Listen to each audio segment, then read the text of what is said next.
Bonjour, dans cette vidéo nous allons vous présenter un exemple intégré intégrant toutes les notions de cette semaine.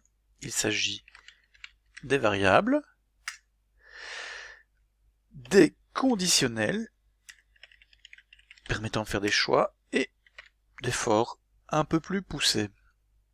Alors ce que je vous propose c'est de commencer cette vidéo et lorsqu'il y a une notion qui n'est pas claire pour vous, allez voir dans les commentaires de cette vidéo, et les commentaires de cette vidéo vous redirigeront vers la théorie correspondante. Donc je mettrai des liens vers les variables, vers les if, vers les for un peu plus poussés. Donc dans les variables, il y aura plusieurs sous-chapitres, vous verrez dans les commentaires.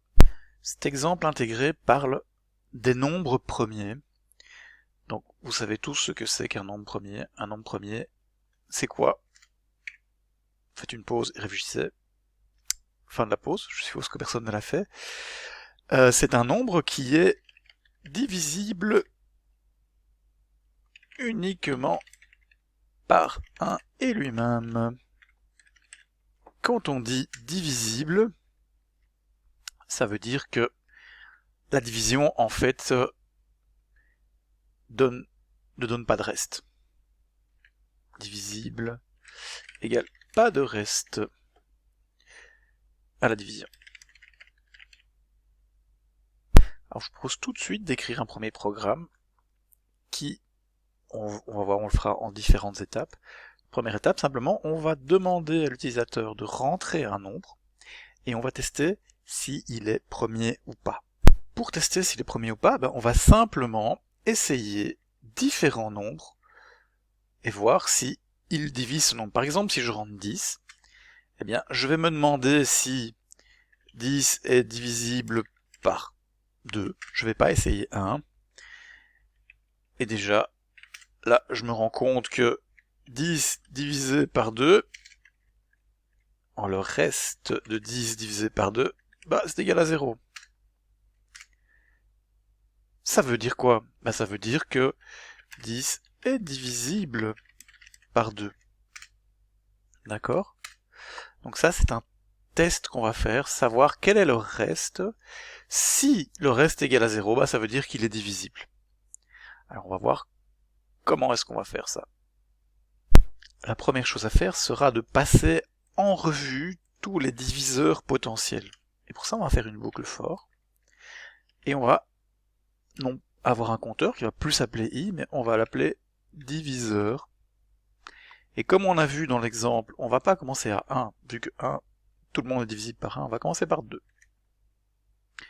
Et on va aller jusqu'à combien? Si je prends un autre exemple, par exemple, si je prends non plus 10, mais je prends un nombre premier, 5 par exemple, on va se demander si 5 est divisible par 2, non. Ok, il y a un reste ici, donc il reste 1. C'est pas divisible, donc on va essayer maintenant si 5 il est divisible par 3. Si 5 il est divisible par 4. Et on va pas essayer si 5 est divisible par 5. Non, ça, on va pas essayer. Donc on va essayer 2, 3, 4. Donc par exemple, si mon candidat premier, ici, qui est égal à 5, eh bien je vais aller jusqu'à 4. Donc je vais aller jusqu'à ce que diviseur, tant que diviseur est plus petit que 4. Et je vais avancer un par un. Donc comme on a fait la semaine passée, je fais diviseur plus plus. Alors ça c'est ma boucle. Et donc si je mets un petit commentaire, c'est on essaye tous les diviseurs potentiels.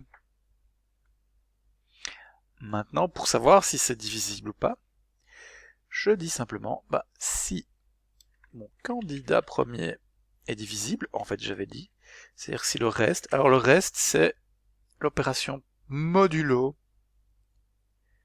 Modulo c'est le pourcent, le modulo c'est le reste de la division entière.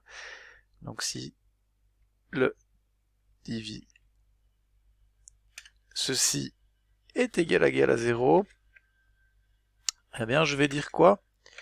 Je vais dire, est-ce que ça veut dire qu'il est premier ou pas? si le reste de division est égal à 0, on va dire qu'il n'est pas premier. Donc voilà, je vais simplement afficher ici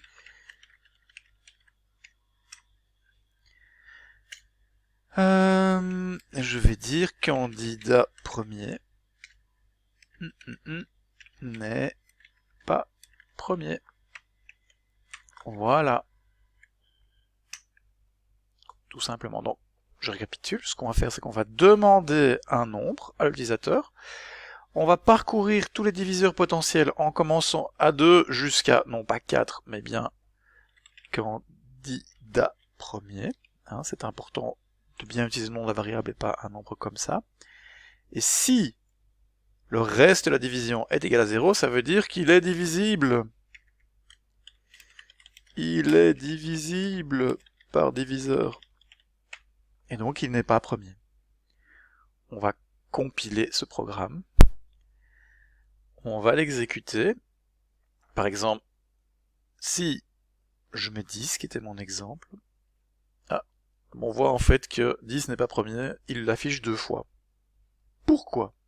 Alors on va exécuter pas à pas ce programme. Donc je vais mettre ici un point d'arrêt. J'exécute avec le debugger. Et donc la première chose qu'on fait, je vais rentrer 10 ici. Bon, je vais mettre 6, ça va revenir à peu près au même. Voilà, on commence avec diviseur. Donc si j'exécute le pas suivant, moi j'ai diviseur égale 2. Le reste de diviseur de 6 divisé par 2, c'est 0, donc on va afficher que c'est divisible. Ensuite, j'augmente mon diviseur, il devient égal à 3. 6 divisé par 3, il n'y a pas de reste, donc c'est divisible. Et je réaffiche 6 n'est pas premier. Ensuite, je recommence avec 4, c'est pas divisible, avec 5, c'est pas divisible. Et quand j'arrive à 6, je m'arrête. Voilà, ça c'est notre première itération sur tester si un nombre est premier ou pas. Je placerai le code sur Moodle, le code, les nombres premiers version 1.